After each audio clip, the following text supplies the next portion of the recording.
Hello everyone, hope you're all safe and healthy in your homes. In this video, we are going to discuss about Central Warehousing Corporation. So already you have discussed about different types of warehouses and warehousing services.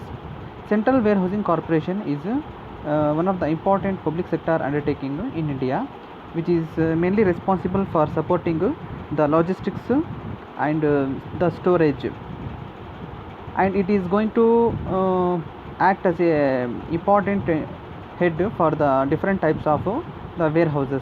So what and all different types of warehouses we have discussed, the licensing, permitting them, and operating everything, functioning, supervision on functioning, everything will be supervised by this central warehousing corporation. ಯಾವ ಥರ RBI ಎಲ್ಲ ಬ್ಯಾಂಕ್ಸ್ಗೆ head ಆಗಿದೆ, ಅದೇ ತರಹ central warehousing corporation ಎಲ್ಲ different types of ವೇರ್ಹೌಸಸ್ಗೆ ಒಂದು main agency ಮತ್ತು head ಆಗಿರುತ್ತೆ. ಇದು ಸೆಂಟ್ರಲ್ ವೇರ್ಹೌಸಿಂಗ್ ಕಾರ್ಪೊರೇಷನ್ದ ಒಂದು ಲೋಗೋ ಆಗಿರುತ್ತೆ ನೋಡಿ.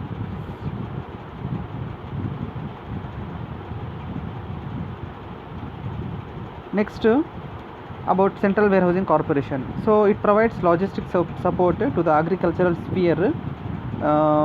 It is one of the largest public warehouse operators in our country, which extends logistics services to various groups of clients. So basically this Central Warehousing Corporation was established in the year 1957, and till now it is having it operates about 467 warehouses across the India. So totally the public sector undertakings and total warehouses we have about large warehouses about 467, and it is having the storage capacity of about 10.3 million tons.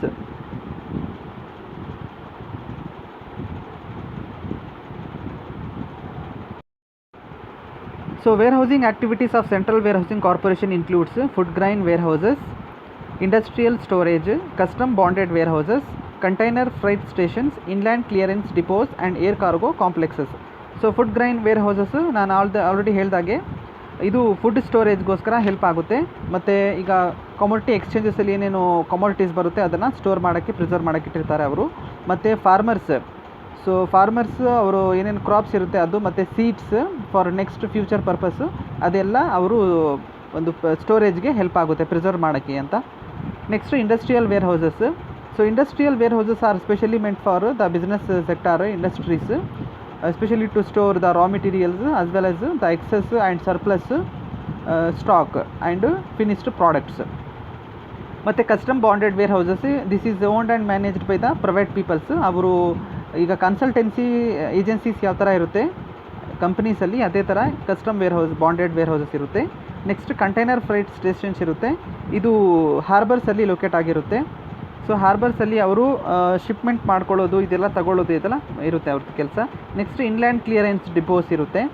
So inland clearance depots ಅಂದರೆ for example ಈಗ RTO ಇದೆಲ್ಲ offices ಇರುತ್ತೆ ಅಲ್ವಾ, ಇದೇ ಥರ inland clearance depots ಇರುತ್ತೆ between the states for handling and clearance of the customs and various what we call that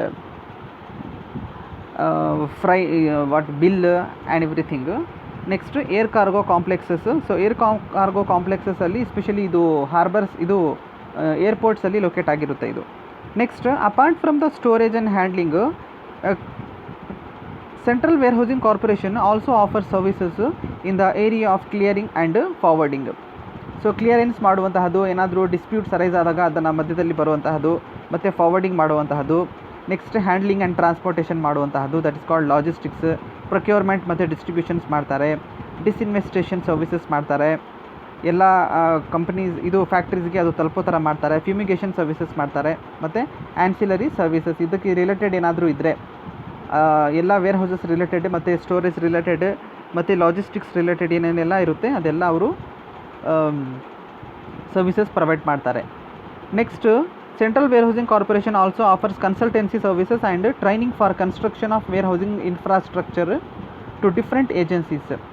so warehouses ಯಾವ ಥರ ಇರಬೇಕು, ಅದರ ಸ್ಟ್ರಕ್ಚರ್ ಯಾವ ಥರ ಇರುತ್ತೆ, ಮತ್ತು ಆ ಸರ್ವಿಸಸ್ ಯಾವ ಥರ ಹ್ಯಾಂಡಲ್ ಮಾಡಬೇಕು ಅಂತ ಇದು ಒಂದು ಟ್ರೈನಿಂಗ್ ಪ್ರೋಗ್ರಾಮ್ ಕೂಡ ಅರೇಂಜ್ ಮಾಡುತ್ತೆ central warehousing corporation.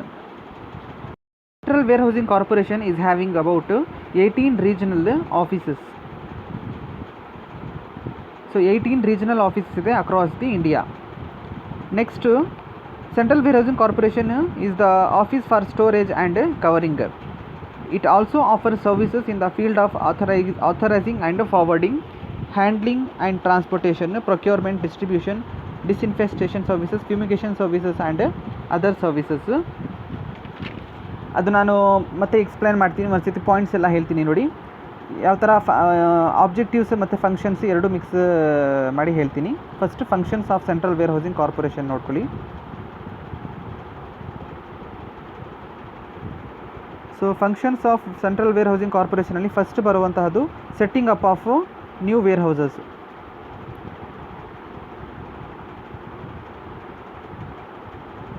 So setting up of new warehouses. So ಹೊಸ ವೇರ್ ಹೌಸಸ್ ಸೆಟಪ್ ಮಾಡುವಂತಹದ್ದು, ಅದಕ್ಕೆ ಲೈಸೆನ್ಸ್ ಗ್ರ್ಯಾಂಟ್ ಮಾಡುವಂತಹದ್ದು ಮತ್ತು ಸೂಪರ್ವೈಸಿಂಗ್ ಮಾಡುವಂತಹದ್ದು, ಇದೆಲ್ಲ ಫಂಕ್ಷನ್ ಆಗಿರುತ್ತೆ, ಮೇಜರ್ ಫಂಕ್ಷನ್ ಆಗಿರುತ್ತೆ ಸೆಂಟ್ರಲ್ ವೇರ್ ಹೌಸಿಂಗ್ ಕಾರ್ಪೊರೇಷನ್. ಇನ್ನೊಂದು fixing to tariff, fixation to tariff. So exports ಮತ್ತು ಇಂಪೋರ್ಟ್ ಮಾಡುವಾಗ ಕ್ಲಿಯರೆನ್ಸ್ ಮತ್ತು ಹ್ಯಾಂಡ್ಲಿಂಗ್ ಎಲ್ಲ ಮಾಡುವಾಗ ಅದು ಟ್ಯಾರಿಫ್ಸ್ ಇರುತ್ತೆ, ಕೋಟಾ ಫಿಕ್ಸ್ ಮಾಡುವಂಥದ್ದು ಇರುತ್ತೆ. ಇದೆಲ್ಲ ಸೆಂಟ್ರಲ್ ವೇರ್ ಹೌಸಿಂಗ್ ಕಾರ್ಪೊರೇಷನ್ ಕೂಡ ಒಂದು ಕೆಲಸ ಮಾಡುತ್ತೆ. Next one is hiring and dehiring of ಗೌಡೌನ್ಸ್.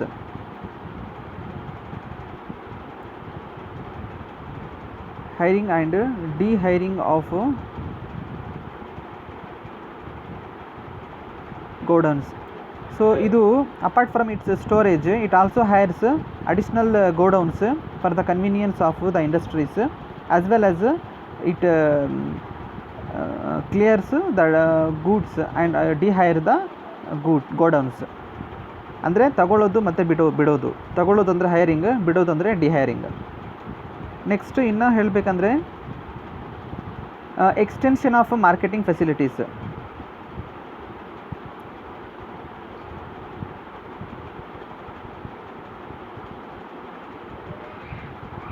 So marketing facilities ಮತ್ತು availability of product across the India as well as the world. It helps the industries to extend its marketing facilities by providing the godown facility and warehousing facility. Next warehousing operations. Warehousing operations. So warehousing ಅಲ್ಲಿ related ಎಷ್ಟೆಲ್ಲ activities ಇರುತ್ತೆ ಅದೆಲ್ಲ central warehousing corporation ಮಾಡಿಕೊಡುತ್ತೆ. Next the important activities of the ancillary activities of this central warehousing corporation is to establish the warehouses. The first function of this central warehousing corporation is to acquire and build godowns and warehouses at such suitable and useful places in India. So convenience ಇರೋ ಕಡೆ ಮತ್ತು ಎಲ್ಲಿ ಅದರ ಬೇಡಿಕೆ ಜಾಸ್ತಿ ಇರುತ್ತೆ, ಎಲ್ಲಿ ತುಂಬ ಅವಶ್ಯಕತೆ ಇರುತ್ತೆ ವೇರ್ ಹೌಸಸ್ ಮತ್ತು ಗೋಡೌನ್ಸ್ದು, ಆ ಕಡೆ ಎಸ್ಪೆಷಲಿ ಈಗ ಹಾರ್ಬರ್ಸ್, ಪೋರ್ಟ್, ಏರ್ಪೋರ್ಟ್ಸ್ ಆ ಕಡೆ ಎಲ್ಲ ಕನ್ಸ್ಟ್ರಕ್ಟ್ ಮಾಡಿ ಅದನ್ನು ಮೈಂಟೈನ್ ಮಾಡೋಕ್ಕೆ ಸಹಾಯ ಮಾಡುತ್ತೆ. Next to run the warehouses. So establish ಆದಮೇಲೆ ಅದು ರನ್ ಮಾಡಬೇಕಾಗುತ್ತೆ warehouses at suitable places. Next function to warehouses to storage of agricultural produce, especially seeds, fertilisers, agricultural implements, ಇದೆಲ್ಲ ಅವರು ಏನು ಮಾಡಬೇಕಾಗುತ್ತೆ ಅಂದರೆ ವೇರ್ ಹೌಸಸಲ್ಲಿ ಸ್ಟೋರ್ ಮಾಡಬೇಕಾಗುತ್ತೆ.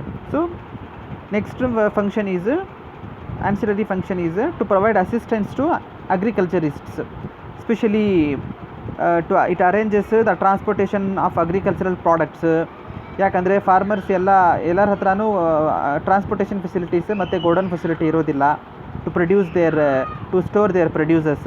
That's why this central warehousing corporation makes the arrangements for transportation of agricultural products, seeds, fertilisers ಮತ್ತು agricultural implements. So ಇದೆಲ್ಲ. Next it assists in state warehousing corporation. ಯಾವ ಥರ ಸೆಂಟ್ರಲ್ ಕೋಆಪರೇಟಿವ್ ಸೊಸೈಟಿ ಮತ್ತು state cooperative society ಇರುತ್ತೆ, ಅದೇ ಥರ central warehousing corporation ಮತ್ತು state warehousing corporation ಇರುತ್ತೆ. which act as at the state level. So becoming a supreme government body, that is Central Warehousing Corporation, state warehousing corporations ಮತ್ತು state governments ಜೊತೆನೂ ಇದು ಒಂದು capital sharing ಮಾಡಿಕೊಂಡು ಅವ್ರಿಗೆ help ಮಾಡುತ್ತೆ. Next, it act as a agent of government. So sometimes central warehousing corporation has also to serve as a agent of government. So ಯಾವ ಥರ agent ಆಗ್ತಾನೆ ಇವನು ಅಂದರೆ, ಪರ್ಚೇಸ್ ಮತ್ತು ಸೇಲ್, ಸ್ಟೋರೇಜ್, ಡಿಸ್ಟ್ರಿಬ್ಯೂಷನ್ ಮಾಡೋಕ್ಕೆ ಅಗ್ರಿಕಲ್ಚರಲ್ ಪ್ರೊಡ್ಯೂಸಸ್ದು ಮತ್ತು ಸೀಡ್ಸ್, ಫರ್ಟಿಲೈಸರ್ಸ್ ಎಲ್ಲ ಏನೇನಿರುತ್ತೆ ಅದರದ್ದೆಲ್ಲ ಪರ್ಚೇಸ್ ಮಾಡೋಕ್ಕೆ ಗೌರ್ಮೆಂಟ್. ಫಾರ್ ಎಕ್ಸಾಂಪಲ್, ಈಗ ಪಬ್ಲಿಕ್ ಡಿಸ್ಟ್ರಿಬ್ಯೂಷನ್ ಸಿಸ್ಟಮಲ್ಲಿ ಗೌರ್ಮೆಂಟ್ ಏನು ಮಾಡುತ್ತೆ ಅಂದರೆ, ಪಬ್ಲಿಕ್ ಡಿಸ್ಟ್ರಿಬ್ಯೂಷನ್ ಸಿಸ್ಟಮಲ್ಲಿ ಫಾರ್ಮರ್ಸ್ ಹತ್ರ ಎಲ್ಲ ಪ್ರೊಡ್ಯೂಸರ್ಸ್ ಎಲ್ಲ ಪರ್ಚೇಸ್ ಮಾಡಿಕೊಂಡು ಕಾಮನ್ ಪೀಪಲ್ಗೆ ಮತ್ತು ಸಿಟಿಸನ್ಸ್ಗೆ ಅದು ಸಪ್ಲೈ ಮಾಡುತ್ತೆ.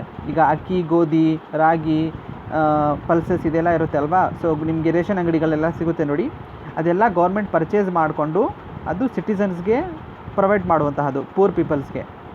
Next, disinfestation services. ಸೊ ಇದು by request parties concerned, it undertakes the disinfestation services outside its warehouses in respect of agricultural produce and the notified commodities. Apart from the inner functions of the warehouses, it also takes some external services.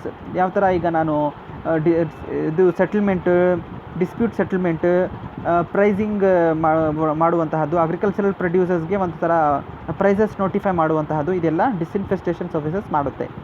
Next, it act as a agent of it's discretion. So Central Warehousing Corporation by Act, its discretion, act as an agent for the purpose of purchase, sale, storage and distribution of agricultural produce. So under the Companies Act to 1956, recently it has been amended in the year 2013. So ಇದು state government ಮತ್ತು ಲೆಜಿಸ್ಲೇಟಿವ್ಗೆ ಎಲ್ಲದಕ್ಕೂ ಒಂದು discretion agent ಆಗಿರುತ್ತೆ. ಅಂದರೆ if any state violates the rules, it can take the action. Next, follows the instructions of a government. So ಇದು government instructions follow ಮಾಡ್ತಾ ಇರುತ್ತೆ. As and when, ಈಗ ರೈನ್ ಅವೈಲಬಿಲಿಟಿ ನೋಡಿಕೊಂಡು, ಎವ್ರಿ ಇಯರ್ ಅವರೇಜ್ ರೈನ್ಫಾಲ್ ನೋಡಿಕೊಂಡು, products ಯಾವ ಥರ, commodities ಯಾವ ಥರ ಅವೈಲೇಬಲ್ ಆಗಿರುತ್ತೆ, ಕ್ರಾಪ್ಸ್ ಯಾವ ಥರ ಸಿಕ್ಕಿದೆ ಅಗ್ರಿಕಲ್ಚರಲ್ ಲ್ಯಾಂಡ್ಸಲ್ಲಿ, ಮತ್ತು ಫಾರ್ಮರ್ಸ್ಗೆ ಅದರದ್ದು ಬೆಲೆ ಯಾವ ಥರ ಇರುತ್ತೆ, ಅದೆಲ್ಲ ನೋಡಿಕೊಂಡು ಅವರು ಗೌರ್ಮೆಂಟ್ಗೆ ಗೌರ್ಮೆಂಟ್ ಇನ್ಸ್ಟ್ರಕ್ಷನ್ಸ್ ಫಾಲೋ ಮಾಡ್ತಾ ಇರುತ್ತೆ, ಮತ್ತು ಗೌರ್ಮೆಂಟ್ಗೂ ಅಸಿಸ್ಟ್ ಮಾಡುತ್ತೆ, ಅಡ್ವೈಸ್ ಕೊಡ್ತಾ ಇರುತ್ತೆ. ಸೊ ಇನ್ಫ್ಲೇಷನ್ಸ್ ಟೈಮಲ್ಲಿ ಪ್ರೈಸಸ್ ಯಾವ ಥರ ಇರಬೇಕು, ಡಿಫ್ಲೇಷನ್ ಟೈಮ್ಸಲ್ಲಿ ಪ್ರೈಸಸ್ ಯಾವ ಥರ ಇರಬೇಕು, ಮತ್ತು ಯಾವ ಪ್ರಾಡಕ್ಟ್ಸ್ ನಾವು ಜಾಸ್ತಿ ಇಂಪೋರ್ಟ್ ಮಾಡಿ ಇಟ್ಕೋಬೇಕು ಫ್ಯೂಚರ್ ಪರ್ಪಸ್ಗೆ, ಮತ್ತು ಯಾವ ಥರ ಡೊಮೆಸ್ಟಿಕ್ ಡಿಮ್ಯಾಂಡ್ ಇದೆ, ಇದಕ್ಕೆಲ್ಲ ರೆಡಿ ಯಾವ ಥರ ಇರಬೇಕು, ಮತ್ತು ಫುಡ್ ಸ್ಪಾಯ್ಲೇಜ್ ಆಗದಿರ ನೋಡ್ಕೋಬೇಕಾಗುತ್ತೆ. ಯಾವ ಥರ ನಾನು ಸ್ಟೋರೇಜ್ ಪ್ರಾಕ್ಟೀಸಸಲ್ಲಿ ಹೇಳಿದ್ದೀನಿ, ಆ storage practices, modern storage practices ಯಾವ ಥರ ಇರಬೇಕು ಅಂತ ಇದು ಅಸಿಸ್ಟ್ ಮಾಡುತ್ತೆ. ಮತ್ತು ಈಗ ಓಲ್ಡ್ ಆ್ಯಂಡ್ ಟ್ರೆಡಿಷ್ನಲ್ ಮೆಥಡ್ಸ್ ಯಾವ ಥರ ಇತ್ತು, ಮತ್ತು ಮಾಡರ್ನ್ ಮೆಥಡ್ಸ್ ಬೇರೆ, ಫಾರಿನ್ ಕಂಟ್ರೀಸಲ್ಲಿ ಯಾವ ಥರ ಅವರು ಸ್ಟೋರೇಜ್ ಮಾಡ್ತಾರೆ ಕಮೋಡಿಟೀಸು, ಇದೆಲ್ಲ ನ್ಯೂ ಮೆಥಡ್ಸ್ ಮತ್ತು ಟೆಕ್ನಾಲಜಿ ಅಡಾಪ್ಟ್ ಮಾಡೋದು, ಇದೆಲ್ಲ ಇಲ್ಲಿ ಹೆಲ್ಪ್ ಮಾಡುತ್ತೆ ಸೆಂಟ್ರಲ್ ವೇರ್ ಹೌಸಿಂಗ್ ಕಾರ್ಪೊರೇಷನ್. ಮತ್ತು ಅದೇ ಥರ ಹೊಸ ವೇರ್ ಹೌಸಸ್ ಸ್ಥಾಪನೆ ಮಾಡೋಕ್ಕೆ ಒಂದು ಕಾರಣ ಆಗುತ್ತೆ. So these are all the important functions and objectives of this Central Warehousing Corporation.